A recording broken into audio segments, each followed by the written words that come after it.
Dynamic pricing is going to piss off customers. That is a direct quote from Mark Kuperman, the COO at Revenue Management Solutions. In a recent interview with Bloomberg Intelligence, Kuperman doesn't think existing brands are going to be able to achieve success with dynamic pricing. Admittedly, Kuperman has strong opinions on the subject and says, quote, "In no way is it inevitable for restaurants." We'll dig into these strong opinions and more, but first, let's grow. Welcome to the Restaurant Growth Show podcast, where we talk about how operators can use technology to grow their business. We've got a lot to talk about in this episode, but first, let's introduce our co-host. With more than 25 years of online marketing experience, Jose Albus has successfully founded and operated companies in software and hospitality. Lastly, who am I? My name is Gordon. I am your host. I have over 16 years in the food service industry with more than a decade in technology startups. This podcast is sponsored by Dynpricing, real-time restaurant profitability. Dynpricing uses artificial intelligence to improve profitability for restaurants by dynamically updating menus across digital channels. So, Jose, this was a rather spicy end to an interview.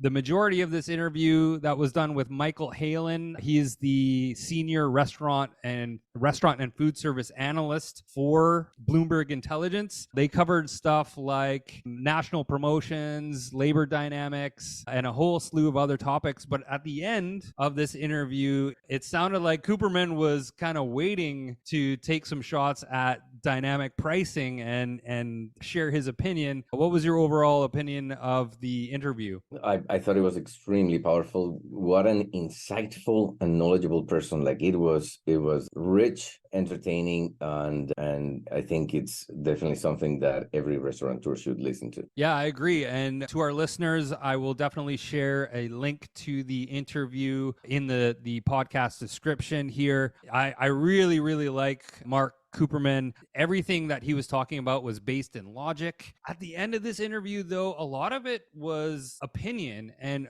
we'll go through some of these suggestions. We're going to focus today specifically on dynamic pricing. This is a hot topic throughout, but yeah, again, I just feel like there were some opinions there, not necessarily based in fact, and it was kind of his thoughts on the model itself. So let me share a couple of quotes with you all, and I'll ask you for your opinion and ask you a few questions. So the first quote here was from Kuperman is, "Dynamic pricing is driven by the idea that hoping that you can retrain the customer in an existing restaurant is a stretch." Now, he references the customer pushback from building tipping into the bill example in New York recently. If people were unaware, New York is playing around with getting rid of tipping altogether and just folding it directly into the bill. And there's been some pretty significant pushback from customers. So considering that pushback, Jose, in New York regarding tipping, do you see a similar resistance with dynamic pricing across the industry? I think it all depends on how you implement. We've touched on this before with the example of the pub chain in the UK, and I think that there is ways of doing this. I think that example of New York where you include the tip, I can see how that constrained, you're limiting the decision power of the customer where they cannot decide anymore if the service that they received. So I think that is a very unfair way of doing this, and I can easily see that, of course, there would be a pushback. You're forcing them to compensate without having a say in the matter or how the service was for them.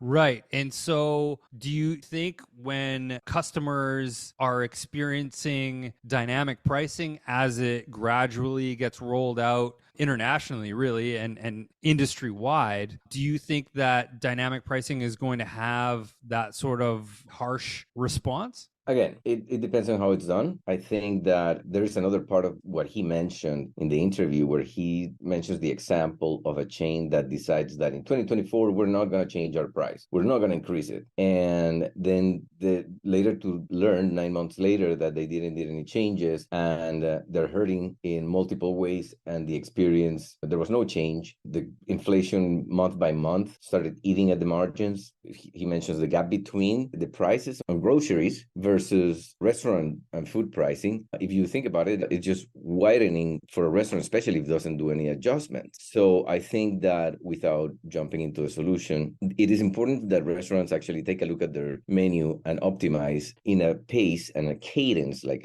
he says, that makes sense for both the client, their promotion and messaging, the marketing campaigns, and what the consumers' reactions are going to be, because it is important for restaurants to adjust so that they can continue to be in business. There's so many other variables that come into play that it is important that they actually pay attention to what they're doing and gain that expertise. Their websites had a full of resources, and I think that it is an opportunity to actually pay attention to what they are saying. To your point, Kuperman talks about this is the right time for promotion and aligning that with your pricing and your marketing campaigns and really customizing campaigns to the individual customer. And we do talk about that quite a bit on this show, and it really helps to be affirmed that now is the time to customize those offers and align that with your overall brand strategy. As well, you mentioned the gap between grocery inflation and the typical QSR. Yeah. That gap is significant, and there has never been a better time, in my opinion, for restaurants to really hone in on that customization and really treat their customer like the individual consumer that they are. Each one of us is very unique. So let me pick up another quote here from this interview.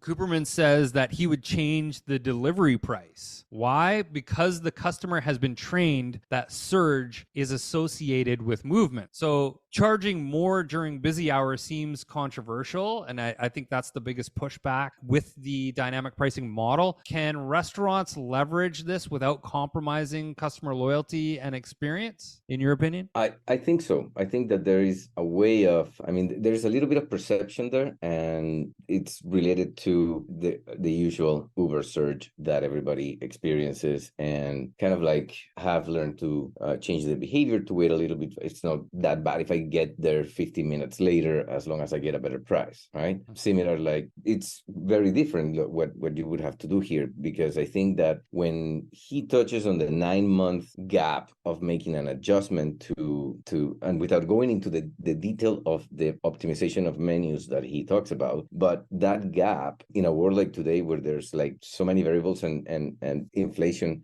which, cost of goods, it's not going to go down. So right. The restaurant has to adapt to that, and keeping in mind that for a chain, that franchisee that it's in a different province or state will have a different impact when you do a national approach to giving even a promotion, right? $5. $5 promotion has a different impact to people in, like he says, California or Alabama. Now, I see an opportunity for some of these chains that are large, that have a huge presence, trans-state and province, but don't have the big budget to do national campaigns on TV, for example, that makes it a big commitment, because they are able to be more granular when it comes to adapting to those local needs and responses. Now, imagine that this restaurant that didn't update anything, okay, it was just a policy with not changing price, right? That they actually, instead of that, did gradual updates to the price every month,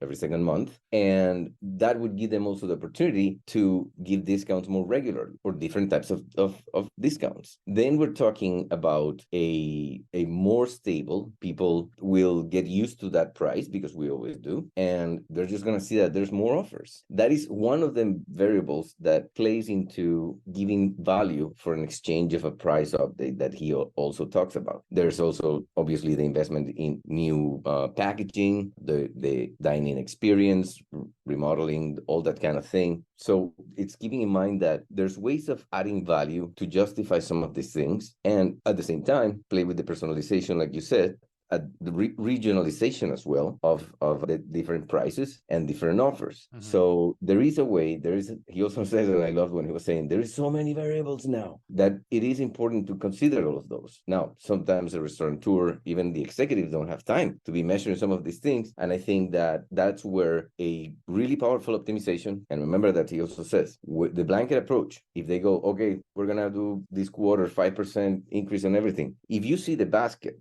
of a particular customer could rise up by 20% at the end. So you got to keep that into consideration, and you got to make it with a cadence that makes sense so that the impact in the general public, but your special customers have a good experience with the changes. Yeah, I've found that some of his statements were contradictory, because when he was talking about all of the different variables, and he talked about consider the variables over and over and over again, are you trying to tell me that a model like dynamic pricing that can consider those variables in real time, you're trying to tell me that that is bad for a restaurant? Now, again, I think he's looking at it maybe in a bit of a vacuum, in that demand goes up, it's rush hour, and all of a sudden our restaurant is charging customers more for that. And that's all he's looking at. I didn't hear him mention once digital throughout this entire interview. And everything that he was saying seemed factual, logical, thought out, but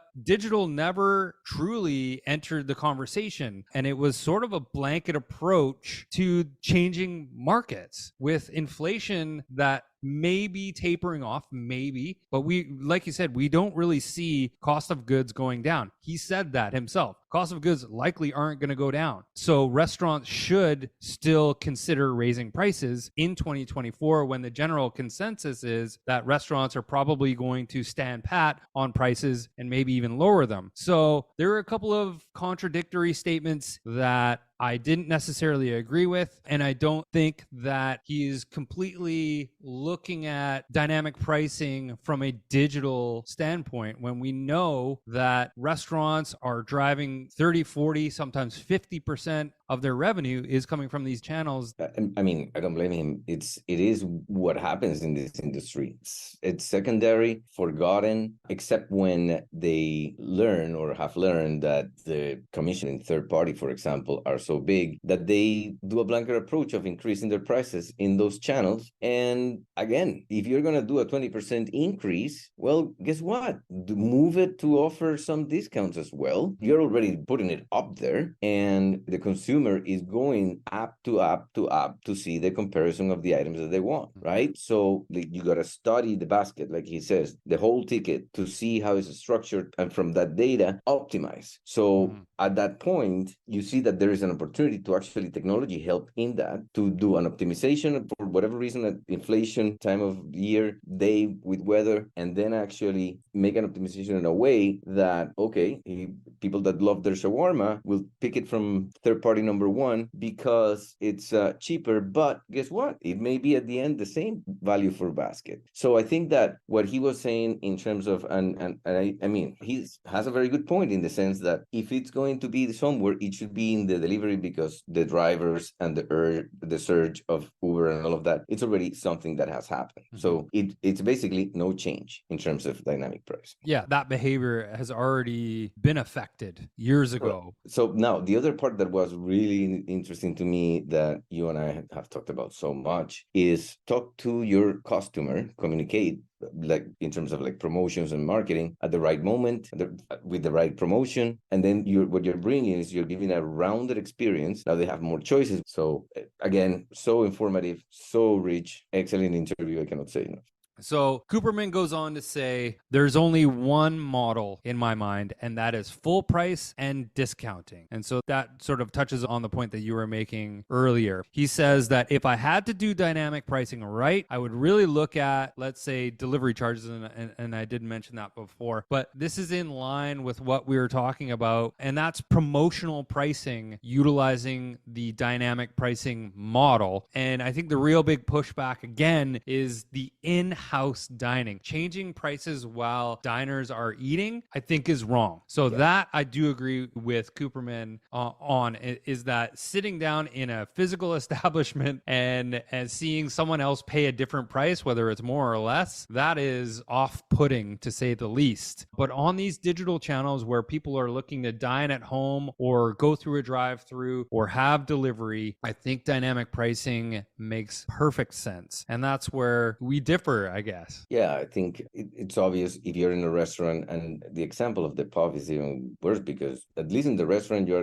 half an hour, maybe 40 minutes if you have a longer conversation. But when you're in a pub and you're on your third beer and it's $1, €1 higher than the previous two, that is a terrible experience to have. So I don't think it's the case here. I think that just like, as you know, online marketing and the user behavior that enters a funnel is an opportunity to give them a very specific experience. So with multiple channels, you can, even if they're making choices, it could be that they can give a powerful experience to their customers and not compromise their margins, but actually optimizing their menu right there, right then, based on all these variables. Yeah, I agree. The Stonegate Pubs example, I think it's a dangerous recipe, right? With mixing alcohol with increased prices with a general public that is